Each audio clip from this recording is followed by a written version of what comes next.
Chemistry is awesome. Alright, Assalamualaikum warahmatullahi wabarakatuh and salam sejahtera guys. Apa khabar semua? Sihat Alhamdulillah kalau sihat. Okay, kalau kurang sihat, buat sesuatu lah sebab you all pun exam pun dah tak lama lagi. So it's better starting from now dah kena mula concern lah dengan kesihatan, jaga diri lah Dulu tak nak nanti time exam jadi apa-apa kan susah kan. Okay, this is your last chance guys, ingat peluang terakhir dah ni. Okey, jadi untuk lesson kita hari ini, saya akan membincangkan soalan tutorial you all. Tutorial 10.1 dan 10.2 dia gabung sekali together. Dan kalau you guys tengok, ada some of the question yang kita dah discuss lah dalam the previous lessons. Cuma hari ini, in this lesson, I'm going to continue with the next question. Kita akan sambung dengan question 4 guys. Okay, what diberi kat sini, the standard electrode potentials are given below. So what do we have here guys? Kita ada electrode, kita ada two half cells, nickel dan juga tin. Okay, cuma sekarang ni we do not know yet which one yang akan jadi anode compartment, mana satu akan jadi cathode compartment. Okay, kalau you guys ingat lagi, saya dah pernah cakap sebelum ni kan SRP table tu. Ingat SRP table tu kalau dalam buku tutorial dekat muka surat belakang sekali tu kan. This table guys will not be given dalam exam. Dia takkan ada lah satu helaian table tu akan diberi. No, tak ada. Jangan harap lah, jangan mimpi lah akan diberi. Tetapi dalam dia punya exam, dia akan bagi macam mana tahu? Dia akan bagi macam dalam soalan ni lah. Nampak? Dia akan bagi sama ada dia bagi the E0 values ataupun dia bagi pada you all together dengan dia punya half equations dalam bentuk reduction itu. Dan kita pun dah bincang kan, untuk kita nak tentukan which species akan jadi anode, which species akan jadi cathode, kita tengok pada apa? Kita tengok pada nilai E0 reduction. Mana yang more positif, dia akan berlaku reduction. Mana yang more negatif, so itu akan undergoes oxidation. Okay guys, sekarang cuba kita tengok antara nickel dengan tin, mana yang more positif? Sekarang dua-dua negatif, tapi siapa yang more positif? Is it nickel or tin? Ataupun stannum lah, yang suka sebut stannum kan? Mana satu guys more positif? You guys jumpa tak soalan ni? Cuba ke SM. Saya takkan duk belek-belek, mana soalan tak jumpa ni kan? Jumpa yes, tin ataupun stannum. Stannum kan dia punya nilai dia more positif, so dia negatif 0.136. Okay, kalau kita tengok nickel negatif 0.25, maksudnya tin itu is more positive. So bila tin is more positive, meaning that bila kita connect these two half cells together, so kita akan dapati tin guys akan jadi anode. Dan you guys pun dah diajar kan what happen at anode, terbalik, bukan anode, tin akan jadi cathode. Sebab kadang-kadang kita boleh buat silap, be careful. Okay, so tin akan jadi cathode. Sebab apa jadi cathode? Because reduction occurs at cathode. Jadi kita tahu apa berlaku dekat tin. Jadi tin 2+ akan reduce jadi solid tin.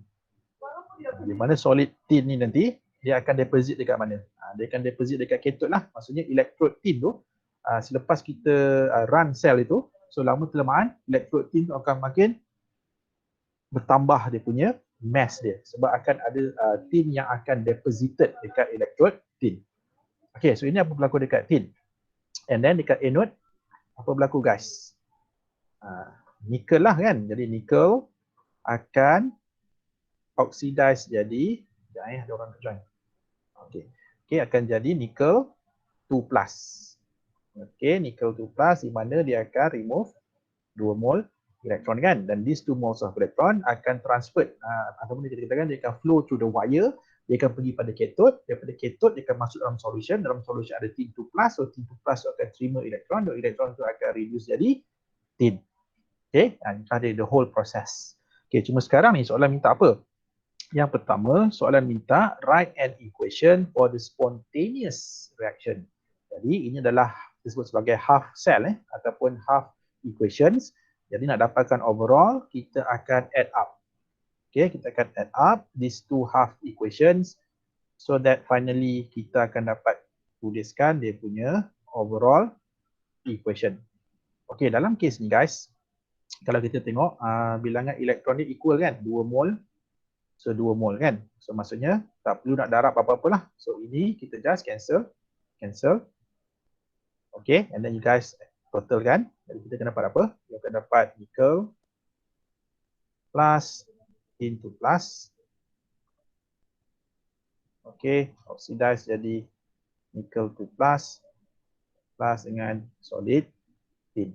Okay, guys, so inilah dia di overall equation kita. So clear everyone Ada apa nak tanya tak setakat ini? Setakat tentang half equations, overall equation, is there anything? Tanya jangan apa ada apa-apa masalah tanya je sebab kita dah minggu akhir dah ni kan. Jangan simpan-simpan tanya. Ada? Tak ada? Semua clear tentang penulisan half equations dan juga overall equation So kalau clear, kita pergi pada soalan yang seterusnya. Soalan seterusnya minta you guys tuliskan cell notation. Notasi sel. Okay, ingat lagi tak? Ingat cell notation, ingat apa? Ingat A, B, C. Ini bukan air batu campur A, B, C ni apa? Anode, bridge, cathode. Anode, bridge, cathode. Jadi macam mana cara nak menulis dia? Okay, kita akan ada salt bridge kat tengah-tengah like this, double vertical line ni. Terus sebut double line lah. Double line kan tak boleh potong kan kalau dekat jalan raya. Tapi ramai yang buat. Jangan double line tak boleh memotong. Tapi ni bukan maksud tak boleh memotong. Double line ni maksud dia salt bridge. Okay, salt bridge. Okay, so apa di sebelah kiri? Sebelah kiri adalah anode compartment, sebelah kanan bridge adalah cathode compartment. Okay, dan satu lagi tentang solid cell notation ni guys, dia akan bermula dengan electrode, dia akan tamat dengan electrode. Jadi maksudnya at both ends ni, kita ada anode here, kita ada cathode here. Jadi anode kita apa? Anode kita adalah nickel. Okay, sebab nickel yang akan undergoes oxidation kan, dan kita punya cathode adalah tin. Nampak tak? Jadi dia akan bermula dengan nickel, dia akan tamat dengan tin. Itu cara penulisan Okay, and then apa berlaku dekat anode? Kita tahu nickel, okay, oxidize jadi nickel 2 plus. Kan? Jadi nickel 2 plus ataupun nickel ni lah aqueous solution ni kan. So dalam soalan dia bagi tak guys kepekatan electrolyte? Are they given the concentrations of electrolytes dalam soalan? Diberi tak? Tak, sir. Tak kan? Kalau tak diberi, kita akan anggap dia adalah 1 molar. Maksudnya sel itu is operating under standard conditions. Ingat lagi tak apakah standard condition? Temperature 298 Kelvin ataupun 25 degree Celsius. Kalau dia adalah gas, dia punya pressure adalah 1 atm and let's say dia punya concentration adalah 1 molar. Okay guys, ingat so these are the standard conditions keadaan piawai. Okay, sekarang ni pula kita tengok so nickel oxidize jadi nickel 2 plus. Okay, sekarang ni nickel dengan nickel 2 plus sama fasa ke? Adakah dia punya physical state dia sama? Ini solid, ini aqueous. So kalau berbeza kena letak apa? Sempadan. Kena letak border. Ni phase boundary. Itu maksud vertical line ni guys. Single vertical line ni merujuk kepada sekiranya spesies yang terlibat dalam oxidation dan reduction itu berbeza dia punya fasa, kita kena letakkan this phase boundary. Okay, so clear everyone dengan apa yang berlaku dekat anode ni? Ada nak tanya apa-apa? Clear, sir. Clear Alright, good. And then kita move on to what happened at cathode. Dekat cathode pula kita tahu apa yang berlaku adalah tin, okay, terima elektron daripada mana? Daripada nickel tadilah. Nickel tu yang hantar elektron pergi dekat tin. Kan? So dia akan masuk dekat solution dan tin 2 plus akan terima elektron kan? Dan ini pun sama. Since the concentration of electrolyte tin ni tak diberi, kita akan assume dia 1 molar lah pada standard condition. Dan apa jadi pada tin? So tin 2 plus bila terima electrons and dia akan reduce jadi solid tin yang akan deposited dekat cathode. Okay, ini pun sama guys. Tin 2 plus dengan tin berbeza fasa kan. That's why kita kena letak another, okay, kita kena letak another single vertical line like this. Jap. Okay, sorry. Kenapa ni? Sekejap guys Okay, saya punya ni dia tertekan pula. Okay, so pun sama. Kita kena letak this single vertical line. Okay, tapi guys, dia ada case tau. Ada case di mana contohnya dalam sel kita tu kita menggunakan inert electrode. Contohnya yang berlaku dekat mana? Dekat She for example kan. Ingat lagi She? You still remember She? Bukan who is she, what is she kan? She apa? Standard hydrogen electrode. Di mana standard hydrogen electrode, yes, walaupun nama dia standard hydrogen electrode, tetapi there is no way kan hydrogen boleh jadi electrode. Hydrogen is a gas. Jadi dalam She, electrode yang kita gunakan apa? Platinum kan? Kita gunakan inert electrode. So dalam kes itu samalah, maksudnya kalau dekat bahagian electrode kita akan tulis PT lah platinum, tetapi proses itu bukan platinum yang akan terlibat. Yang platinum tu dia sebenarnya dia sebagai channel sahaja untuk nak electron flow tu berlaku kan. Jadi dalam proses still hydrogen yang sama ada hydrogen tu reduce jadi hydrogen ion, daripada hydrogen ion jadi hydrogen gas ataupun daripada hydrogen gas jadi hydrogen ion, bergantung sama ada She itu jadi anode ataupun She itu jadi cathode. Tak apa, itu nantilah. Saya rasa ada soalan ni, tak silap saya question number 5 guys, ada di mana kita akan gunakan this She nanti kejap lagi bila kita masuk pada question number 5. Okay, back to this question 4. Jadi seterusnya, dah lengkap ke kita punya notation ni? Dah lengkap ke? Ada lagi tak missing? Ada lagi ke missing? Ada saya tak ada. Tak ada dah. Kita dah berjaya menulis cell notation. Okay. Cuma guys, cell notation ni dia biasanya dia akan silap bila tahu. Bila you guys tertukar anode cathode ke atas ni. Jadi kalau you guys ke atas ni dah silap, you silap tentukan siapa anode, siapa cathode, nanti dia akan jadi masalah ni lah. Maksudnya you tuliskan overall dah salah, you tulis cell notation pun salah. So dia punya kesalahan itu berganda-ganda. Jadi be careful guys. So pastikan kenal macam mana cara kita nak tentukan siapa anode, siapa cathode. Sebab kalau dekat sini dah salah, sebab dia akan berturut-turut tau. Sampai last sekali pun you menyelesaikan problem berdasarkan something yang salah. So akhirnya result dia akan salah.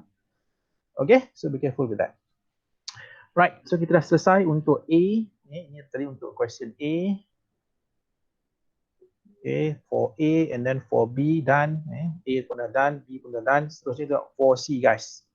So untuk for C, okay, ini baru je belajar dalam previous lesson. Kita kira inert cell. Okay, ingat lagi tak apa formula yang kita boleh guna nak kira inert cell? Ada dua kan? Ada dua methods. Apa formula nak kira inert cell? You guys boleh guna sama ada formula E naught cathode minus E naught anode, or you boleh guna formula E naught reduction plus E naught oxidation. Okay, cuma kalau you guys tanya saya, personally, ni dari hati ke hati, saya bagi tahu, saya personally saya lebih suka guna this formula E naught cathode minus E naught anode. Tapi kalau you guys nak guna formula yang satu lagi, is up to you. Kalau saya lebih suka stick to this formula. Okay, sebab bagi saya dia lebih mudah untuk kita nak menulis dan untuk kita kesilapan tu nak berlaku kurang. Sebab kalau you guna formula yang satu lagi, kita ada E naught oxidation. You guys kena ingat, nilai E naught yang diberi dalam soalan, dia bagi dalam bentuk reduction. Tahu, bagi dalam bentuk reduction. Jadi kalau kita nak jadikan dia E naught oxidation, so apa kita kena buat? Kita kena change the sign. Kalau asalnya negatif, dia akan jadi positif. Kalau asalnya positif, dia akan jadi negatif. Itu saya kata dia agak risky sikit lah kalau you all terlupa nak menukarkan untuk E naught oxidation. So that's why I prefer to stick with this E naught cathode minus E naught anode. Okay guys, and then E naught cathode kita apa? Cathode kita adalah tin. So what happen dekat tin? Lah kan tin berlaku reduction tadi kan. So dalam cara penulisan ni kita ada E0 untuk tin minus anode kita adalah nickel, E0 untuk nickel. Okay. Right, and then gantikanlah nilai. So berapa E0 untuk tin? So tin adalah negative 0.136 volt. Okay, minus dengan negative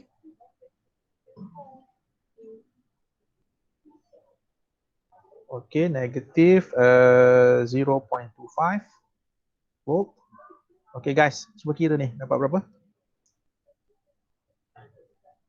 Ni hati-hati sebab saya selalu sangat jumpa students yang lain semua dah okey dah tahu. Konsep semua dia dah faham. When it comes to calculation,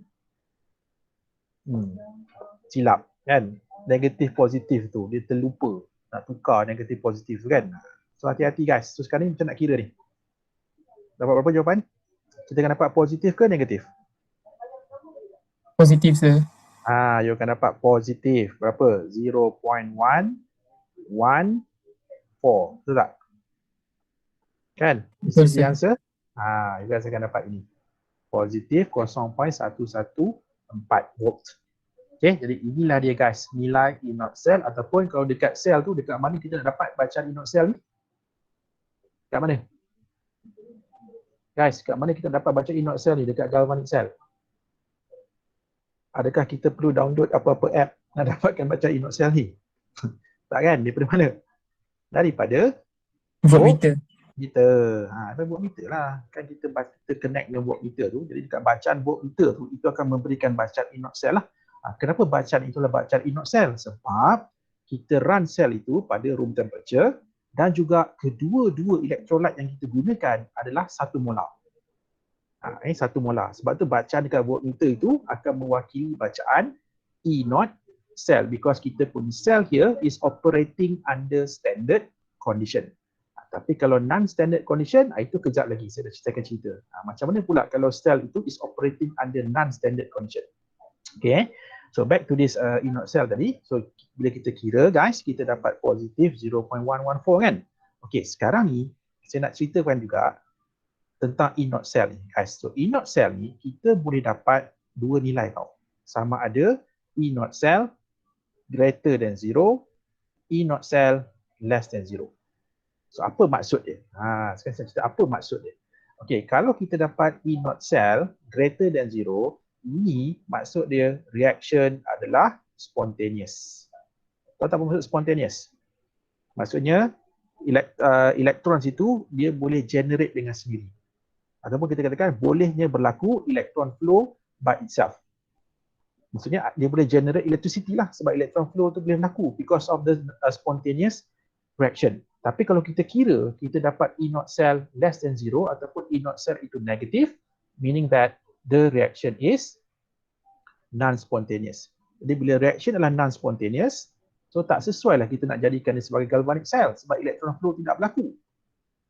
Biasanya kalau reaction non-spontaneous ni, kalau kita electron flow tu berlaku, kita akan buat apa? Kita kena force elektron tu to flow. Kita kena supply electricity. Barulah berlaku pengaliran elektron. Dan ini berlaku dekat mana? Ini berlaku dalam 10.3 nanti guys. Bila you belajar electrolytic cell electrolysis. Itulah electrolysis. Electrolysis ni terbalik dengan galvanic cell. Kita kena supply electricity baru cell itu operating. Tapi kalau galvanic cell, cell itu operating on its own. Kenapa? Sebab the reaction adalah spontaneous. Okay, so itu beza dia antara E0 cell greater than 0 dengan E0 cell less than 0. Jadi ingat, kalau E0 cell greater than 0, reaction adalah spontaneous ataupun spontan, electron flow boleh berlaku dengan sendiri. Tapi kalau E0 cell less than 0, it is a non-spontaneous reaction. Jadi tidak akan berlaku pengaliran elektron dengan sendiri, dengan secara spontan dan tak berlaku. Okay guys, jadi inilah dia sedikit tentang E0 cell yang saya rasa juga guys patut tahulah. Kadang-kadang soalan mungkin akan tanya, predict the spontaneity of this reaction. So, macam mana kita nak tahu? Tengok nilai E0 cell lah. E0 cell tu positif ataupun E0 cell itu negatif. Okay, so seterusnya kita dah habis dengan E0 cell. Okay guys, seterusnya kita tengok pula pada question D. Okay, question D. sebenarnya ada kaitan dengan this 10.2 sebenarnya. Baru kita masuk 10.2 ni. Okey, kita tengok. Kalau kita balik semula pada soalan, kan kalau guys tengok, dia kata apa kat sini? Calculate the E cell. Nampak? E cell. Apa beza E cell dengan E not cell?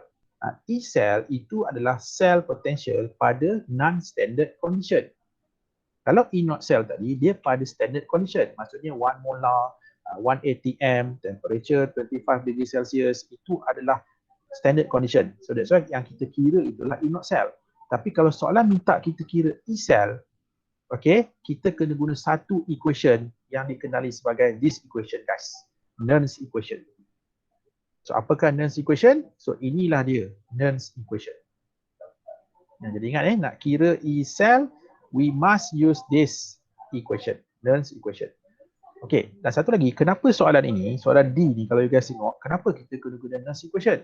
Dan ataupun kenapa kita katakan cell ini is operating under non-standard condition. Okay, cuba you guys tengok concentration yang diberi dalam soalan 4D. Nickel 2+, berapa concentration dia?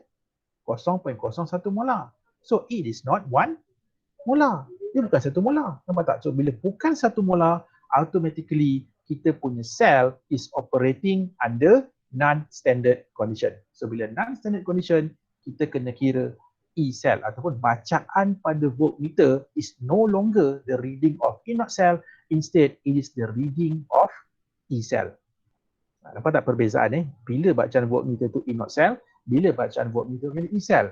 Dalam kes ini dia akan jadi E cell. Sebab apa? Sebab salah satu concentration dalam this case nickel dah jadi kita tukar kepada 0.01 molar, tetapi tin kekal 1 molar. Tapi tak kisahlah as long as salah satu daripada reaktan itu bukan 1 molar dia punya concentration.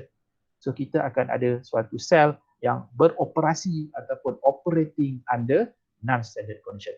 So bila non-standard condition, kita kena guna Nernst equation. Okey, seterusnya saya nak cerita pasal Nernst equation ni. Okey ke you guys setakat ini? Boleh Okay, sir. Boleh. Sebab senyap mesti risau tu kan, ada respon. Okay, so saya nak cerita sikit tentang Nernst equation. Okay, kalau dalam Nernst equation ni kita ada E cell equals to E not cell. E not cell samalah, kita gunakan formula yang sama, E not cathode minus E not anode tadi. Okay, dan kita ada minus R. So R ini apa? So R ini adalah gas constant. Tapi gas constant yang kita gunakan kat sini guys, nilai ni kita guna yang ini 8.314. Okay, joules per mole per Kelvin. Okay, kita gunakan this value 8.314. Okay, and then temperature, T adalah temperature. T adalah temperature in Kelvin guys. Jadi ingat kalau you nak masukkan temperature dalam this Nernst equation, kalau let's say we were given in the form of degree Celsius, you guys kena convert them into Kelvin. Okay, and then kita ada N. So what is N? So N ini pula adalah moles of electrons transferred in the cell ataupun through the wire.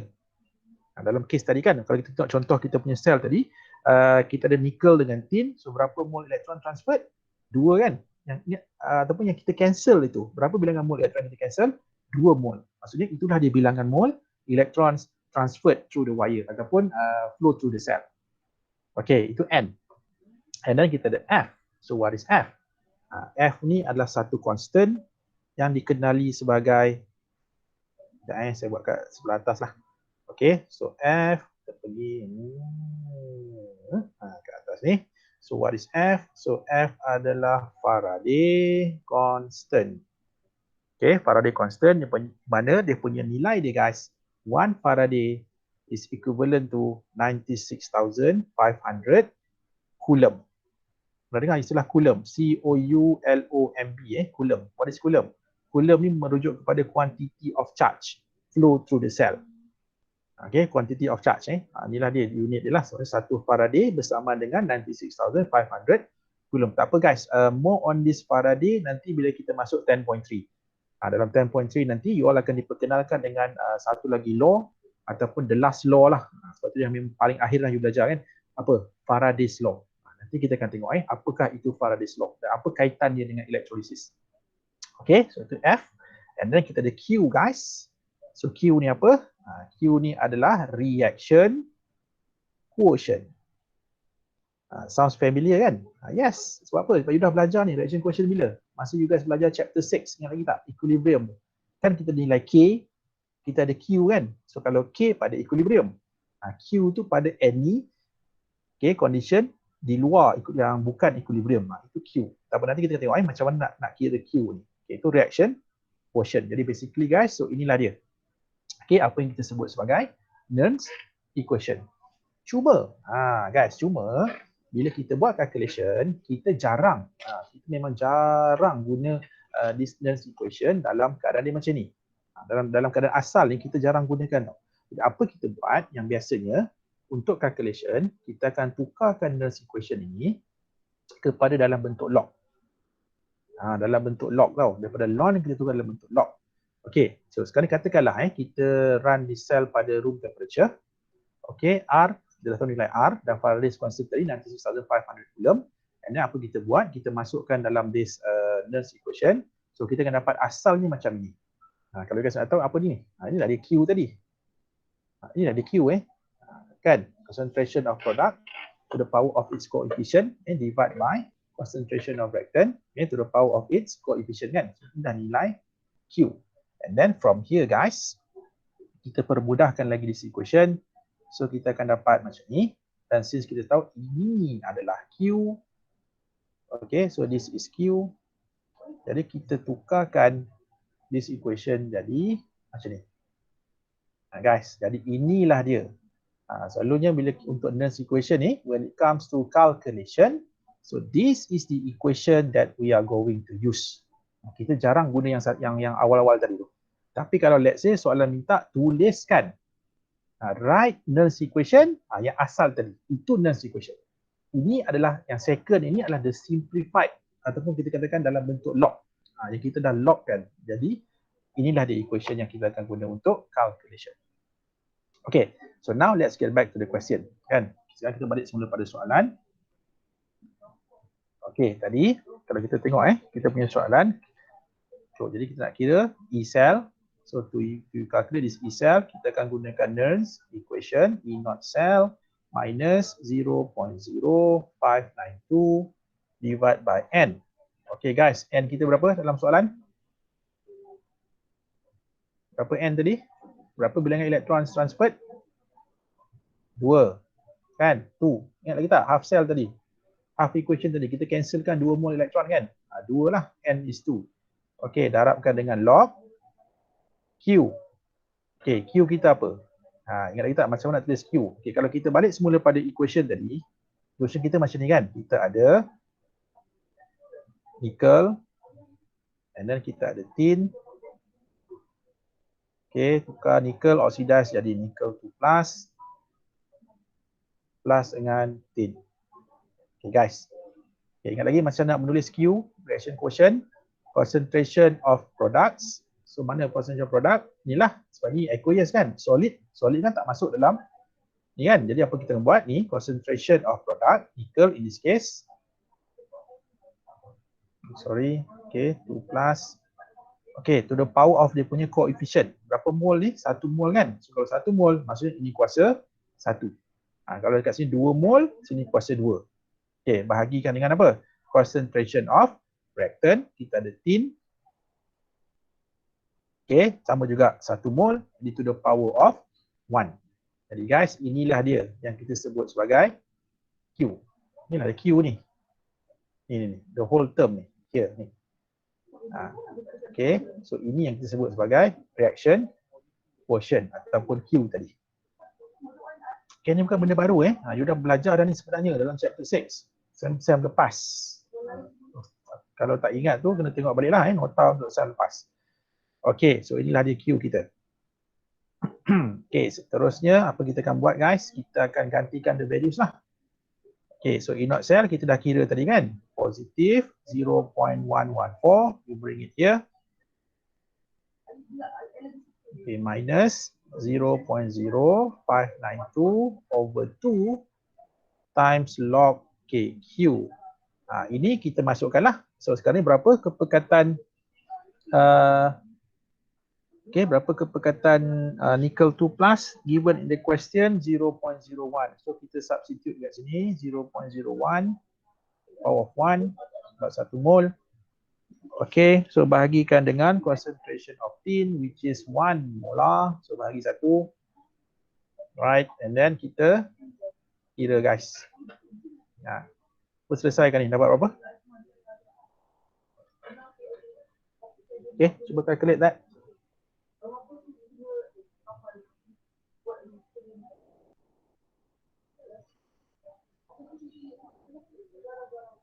You guys should get the answer. The answer should be positive 0.173. Dapat tak?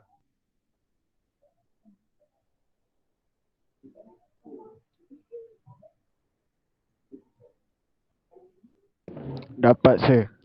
Dapat Okey, alhamdulillah, good. So dapat, so betul lah. So itulah dia nilai E cell untuk this cell.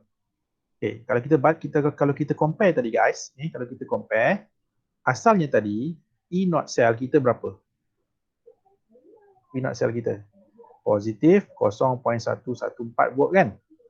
Ini asalnya kan, asalnya ataupun kalau kepekatan nickel 2 plus 1 molar. Okey, kalau kepekatan tin daripada elektrolit pun 1 molar. So ini adalah bacaan pada voltmeter. Kita akan dapati dia akan generate 0.114 volt. So sekarang ni guys, apa yang berlaku adalah kita tukar. Kita buat apa? Kepekatan nickel kita tukar kepada 0.01 molar. And then tin kita tak usik tau, kita kekalkan 1 molar. So apa kita dapati? Bacaan voltmeter dah jadi positif 0.173 volt. Apa you guys nampak kat sini? Apa you guys nampak?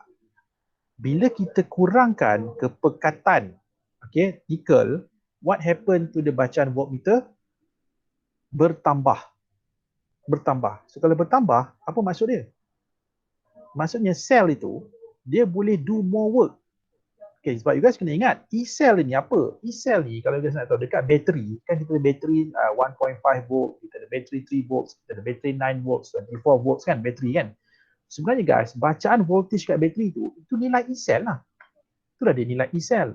Dan lagi tinggi voltage dia, maksud dia apa? Bateri itu kita boleh gunakan untuk something, nak memerlukan electricity yang lebih.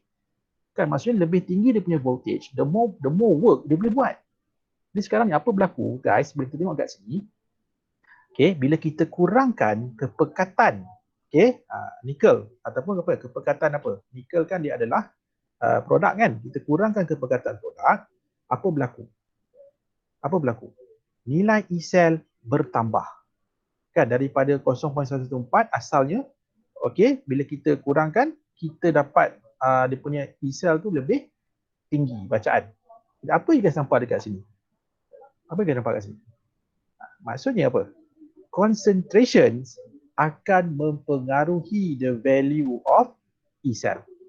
Jadi sekarang ni guys, kalau kita bercadang nak dapatkan kita punya sel itu untuk dia nak generate more electricity ataupun kita nak electron flow tu ataupun voltage yang dihasilkan oleh sel itu lagi besar dia punya voltage. So apa yang boleh kita buat?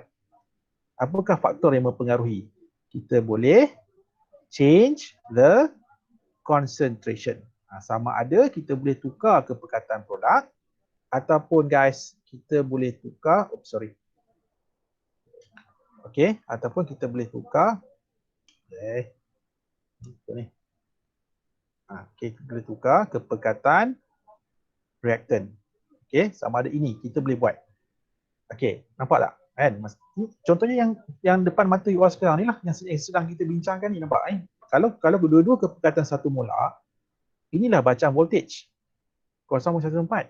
Tapi kalau salah satu tu nickel kita kurangkan, kita akan dapat bacaan voltage dekat voltmeter tu lagi tinggi.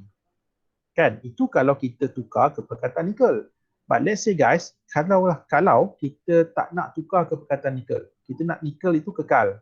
Saya tekan ni. Sorry. So katalah sekarang ni kita nak kekalkan kepekatan nickel. Nickel kita nak kekalkan. Kita nak jadikan dia tetap 1 molar. So apa yang boleh kita buat dengan tin ni guys? Kepekatan tin kita kena increase or decrease? Increase, sir.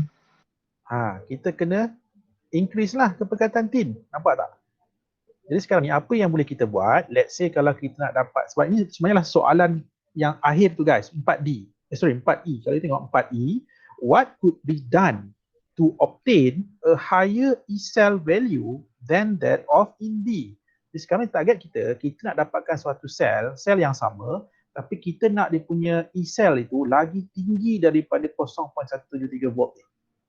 Jadi apa boleh kita buat? Ada dua cara. Sama ada kita kurangkan kepekatan produk ataupun apa?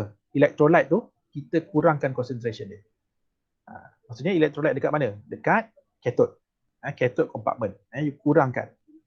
Okey, ataupun kita boleh increasekan kepekatan reactant. Okey, kepekatan reactant. Increasekan kepekatan reactant ataupun kita in other words kita increasekan kepekatan electrolyte dekat mana? Dekat anode. Contohnya 1 molar kita tukar jadi 1.5 molar ke 2 molar ke, so apa akan berlaku? Nilai E cell itu akan makin bertambah. Okey, sebenarnya benda ni kalau you guys tengok dekat equation tu kita boleh nampak kan. Sebagai contoh kenapa kalau kita kurangkan kepekatan nikel kan, di sini nikel, nampak? Kalau kita kurangkan kepekatan nikel, apa akan jadi? Nilai log ni, ataupun nilai keseluruhan terms ni akan jadi suatu nilai yang kecil. Jadi bila E naught cell tolak nilai yang kecil, kan kita akan dapat apa? Kita akan dapat E cell yang besar kan? Jadi itu maksud dia. Ataupun kita boleh increasekan kepekatan reactant. Kan bila kita increasekan kepekatan reactant, so apa yang berlaku adalah sama juga bila E naught cell tolak dengan this whole term ni, kita akan dapat nilai E cell itu besar. Nampak tak? Jadi dekat equation sebenarnya dah ada jawapan kat situ. Kenapa kita kena decreasekan kepekatan produk, kenapa kita kena increasekan kepekatan reactant. Kalau kita bercadang nak dapatkan nilai E cell itu lebih tinggi daripada yang sepatutnya. Okay, guys, jadi itulah dia yang dikatakan what could be done. Apakah yang boleh kita lakukan untuk nak increasekan nilai E cell. Okay, everyone? Boleh? So kalau boleh kita teruskanlah dengan soalan nombor 5.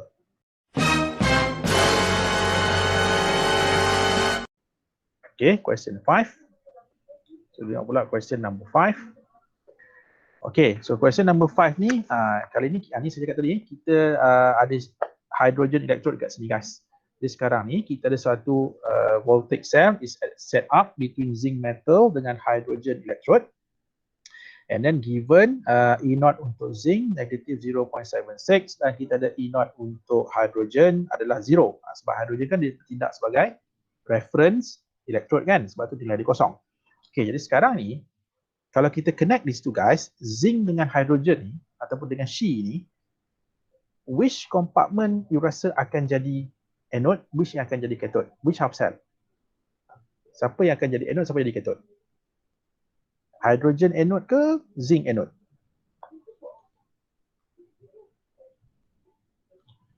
Ingat, kalau anode mesti apa? More apa guys? Anode. Nilai E naught dia mesti more apa? More negatif. More negative. Jadi sekarang siapa yang more? Betul lah, more negative kan? So maksudnya more negative siapa? Zinc. So zinc akan jadi anode. Okay, She akan jadi cathode. And katakanlah kalau kita draw walaupun soalan tak minta, saya rasa tak ada masalah. Kalau sebagian you nak latihan ni, kita lukis je tak apa. Okay, jadi kita ada dua half cell kat sini. Right, and then kita ada salt bridge. Right, salt bridge. Okay, sekarang kita tahu zinc. Okay, so ni adalah anode. Okay, zinc akan jadi anode. Kita tahu anode adalah negatif kan. Okay, and then kita akan connect dengan wire. And then sambung pada satu voltmeter. Dan kita tahu sebelah sini apa? She, standard hydrogen electrode. Kita tahu standard hydrogen electrode dia menggunakan elektrod apa? Dia menggunakan platinum guys. Sebab mana ada elektrod hydrogen kan? And then, okay, lepas tu This platinum electron dia satu macam satu balang satu tube, gas tube kat sini. Like that. Okay, lebih kurang macam itulah. Sebab sampai drawing agak buruk sikit. Okay, so kita akan buat apa? Kita akan bubblekan dengan hydrogen gas. Okay, pada 1 atm kan. Dan kalau zinc tadi kita akan gunakan electrolyte yang dalam tu ada zinc 2+. Tetapi untuk She ni, electrolyte kita mesti ada apa? Mesti ada hydrogen ion. Biasanya strong acid lah kita akan gunakan sebagai electrolyte untuk She ni. Okay, ini pun samalah. Katakanlah kalau pada standard condition 1 molar. So ini pun sama. Standard condition adalah 1 molar. Okay, and then ini salt bridge kita labelkan jugalah. Okay, dan kita tahu platinum ni, ini platinum. So platinum ni akan jadi cathode dan kita tahu dalam galvanic cell cathode adalah positif. Okay, dan electron flow daripada mana? Daripada anode pergi pada cathode. Okay guys, inilah basically lah dia punya diagram of this voltaic cell consists of zinc compartment dan juga She compartment. So kita ada inilah dia. Okay, tapi soalan tak minta, tak apa, kita lukis je sebagai latihan you all. Right, seterusnya soalan minta apa? Write the overall cell reaction and cell notation of the reaction. Okay, kita nak tuliskan overall reaction. Of course, kita kena buat half equation dulu lah. So, apa berlaku dekat anode? So, apa berlaku dekat cathode? Jadi sekarang kita tahu what happened at anode. At anode, apa berlaku? Zinc is oxidized to zinc 2+ by removing ataupun dia akan singkirkan 2 mol electrons kan. And these 2 mol electrons akan flow kat mana? Dia akan flow through the wire. Okay, masuk dekat voltmeter. And then masuk dekat electrode cathode ni. And then dia akan keluar daripada cathode ni masuk dalam larutan yang ada asid ni lah, H+ kan. Sekarang dalam larutan yang ada asid, ada hydrogen ion. So apa yang berlaku guys? So this hydrogen ion akan terima electrons. So bila hydrogen ion terima elektron, apa akan jadi? Dia akan reduce jadi hydrogen gas. Jadi ni tak balance kan? So, nak balance kan, sini letak 2, sini letak 2. Okay, jadi apa berlaku kat sini? So kalau kita tengok, bila zinc oxidize jadi zinc 2+, what will happen to electrode zinc? Electrode zinc ni guys, lama-lama dia akan corrode. Dia akan terhakis. Dia akan susut dia punya mass dia. Makin lama dia akan makin susut. Tetapi dekat platinum ni kita akan nampak apa? Nampak dia hasilkan apa ni? Dia hasilkan hydrogen gas kan? Jadi dekat platinum, electrode platinum ni guys, kita akan nampak adanya gas bubbles. Dia akan bubbles ni macam dia akan berbuih-buih kat situ. Dia akan berbuih-buih kat sini. Apa buih itu sebenarnya datang daripada mana? Datang daripada hydrogen gas yang telah kita katakan dihasilkan oleh reduction of hydrogen ion daripada electrolyte dekat sebelah cathode. Okay, jadi basically guys, so inilah dia apa yang berlaku dekat anode, apa berlaku dekat cathode. And then seterusnya barulah kita akan tuliskan dia punya overall equation. Okay, overall equation. So apa berlaku kat sini? 2 mol elektron, 2 mol elektron. Tu tak perlu nak darab apa-apa sebab dah sama kan? Equal, cancel, cancel. And then kita masukkan kat sini 2 zinc, 2 moles of H+. Kita akan dapat zinc 2+ dan hydrogen gas. Okay guys. So finally kita dah dapat dia punya overall equation.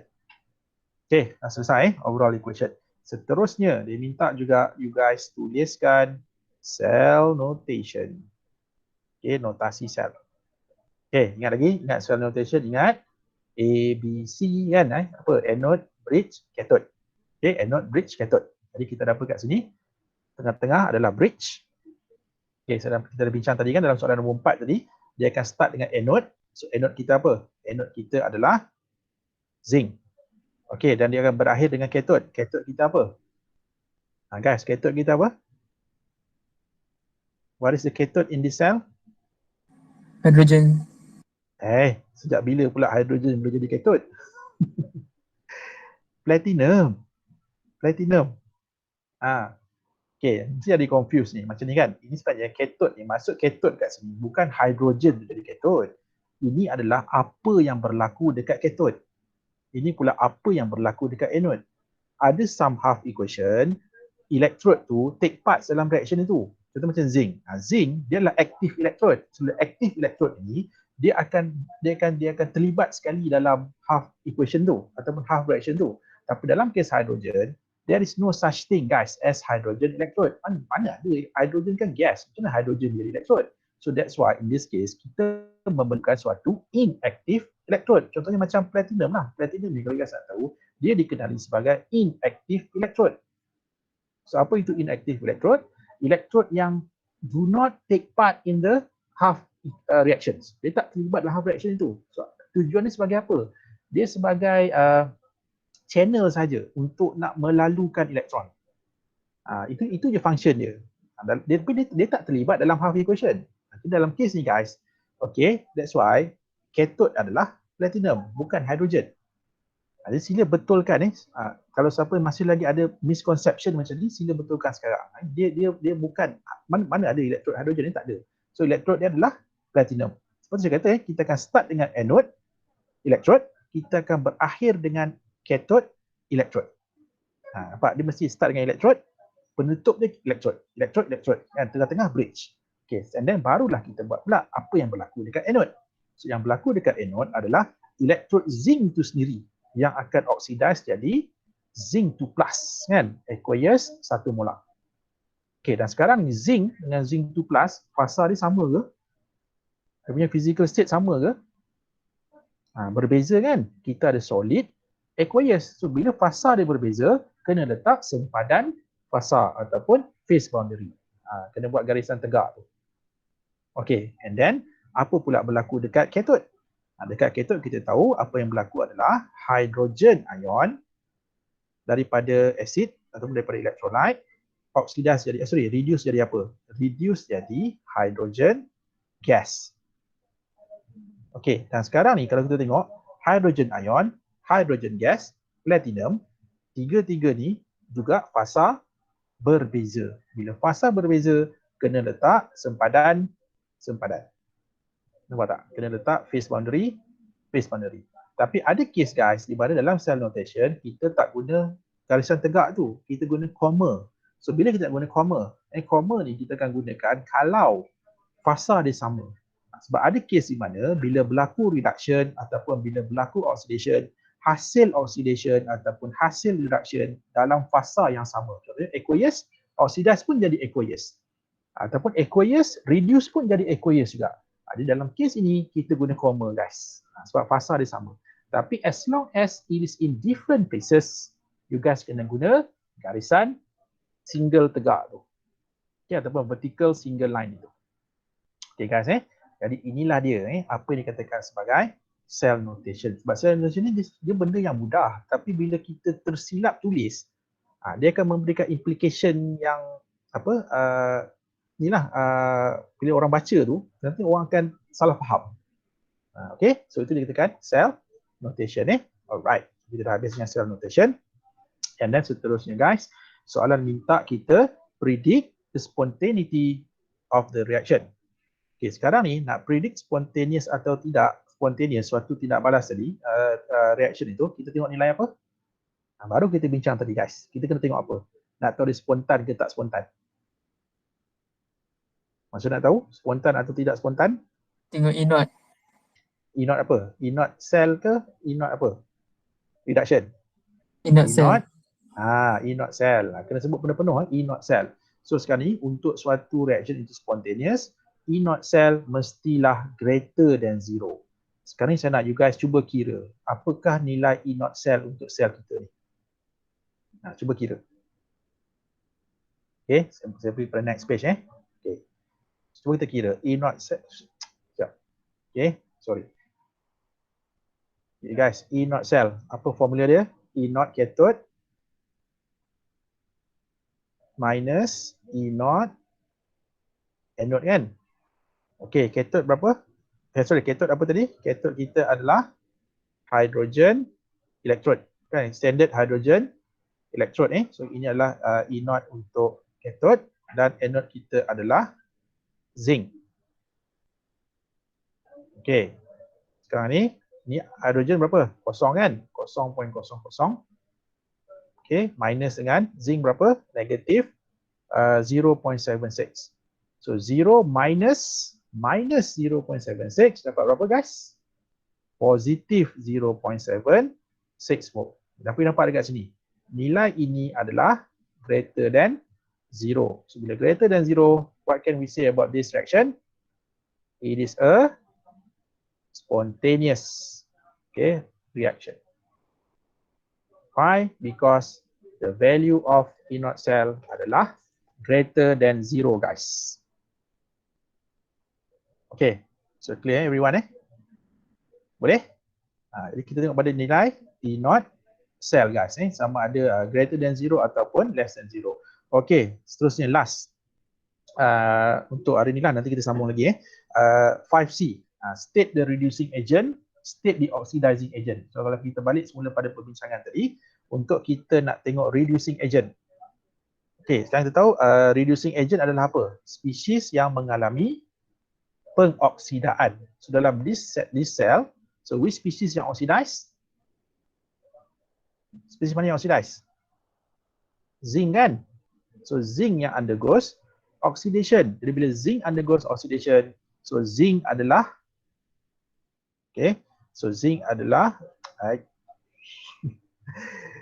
reducing agent. So kalau zinc adalah reducing agent, apa pula yang akan jadi oxidizing agent? Oxidizing agent adalah spesies yang mengalami reduction. Jadi spesies mana yang mengalami reduction? H+, guys. H+ ini yang mengalami reduction. So in this case, dia adalah oxidizing agent. So ini oxidizing agent. So zinc adalah reducing agent. Okay. So saya rasa itu sajalah untuk lesson kita pada hari ini. Nanti untuk 5D, 5E dan the rest of the question nanti kita akan sambung dalam the next lesson guys. Okay. So itu saja daripada saya. Okay, terima kasih semua. Assalamualaikum warahmatullahi wabarakatuh. Kita jumpa lagi guys dalam next lesson. Bye. See ya. Terima kasih.